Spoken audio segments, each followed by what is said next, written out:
Ang estilo ang unang wika ng pamumuno. Bago pa man magsalita ang isang propesyonal, ang kanilang hitsura ay nakapagsalita na. Kaya naman hindi na opsyonal ang pag-estilo ng moda para sa mga propesyonal na gustong umunlad. Ito ay isang madiskarteng kasangkapan sa pamumuno.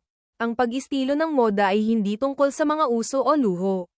Ito ay tungkol sa pagkakahanay. Kapag ang iyong estilo ay sumasalamin sa iyong ambisyon, mas mabilis kang pinagkakatiwalaan ng mga tao. Kapag sinusuportahan ng iyong hitsura ang iyong tungkulin, natural na tumataas ang iyong kumpiyansa. At kapag tumataas ang iyong kumpiyansa, dumarami ang iyong visibility. Ang mga propesyonal sa Chennai ay lalong bumabelang sa isang fashion stylist sa Chennai hindi para magmukhang fashionable, kundi para magmukhang kapanipaniwala, may tiwala sa sarili, at maimpluwensya. Sa loob ng maraming siglo, ang fashion ay naging mahalagang bahagi ng buhay ng kababaihan. Ito ay isang paraan upang ipahayag ang sarili at maaaring gamitin bilang isang kasangkapan upang bumuo ng kumpiyansa. Ang ugnayan sa pagitan ng fashion at kumpiyansa ay mas malalim kaysa sa simpleng pagtingin sa iyong pinakamahusay na anyo. Ang fashion ay maaaring maging isang kasangkapan para sa pagpapahayag ng sarili at pagbibigay kapangyarihan, na tumutulong sa iyo na may parating kung sino ka sa mundo at sa iyong sarili. Pagdating sa kumpiyansa, ang estilo ay higit pa sa hitsura lamang. Ito ay ang pagkakaroon ng lakas ng loob na maging tapat sa iyong sarili, kahit na nangangahulugan ito ng pagiging kakaiba sa harap ng maraming tao.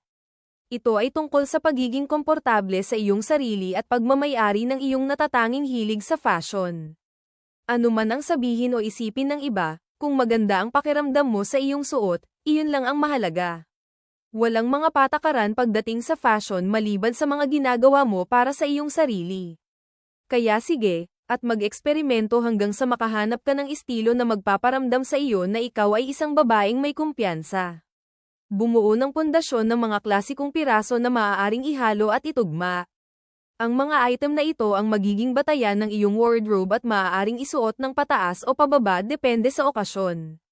Hindi lahat ng estilo ay maganda sa lahat ng uri ng katawan. Mahalagang malaman kung ano ang pinakaangkop sa iyong figura upang makapili ka ng mga damit na babagay sa iyong hugis. Kung hindi ka sigurado kung saan magsisimula, magtanong sa isang kaibigan o kapamilya na pinagkakatiwalaan mo ang hilig sa fashion para sa kanilang tapat na opinyon, o magtanong sa Google. Kapag alam mo na kung ano ang nagbibigay diin sa iyong figura, mas madali nang mamili ng mga damit. Maraming mga pagkabigo sa pananamit ang nagmumula sa simpleng kakulangan ng edukasyon tungkol sa hugis ng katawan at istruktura ng pananamit. Hindi ang iyong katawan ang issue. Kadalasan, ang estratehiya ang kulang.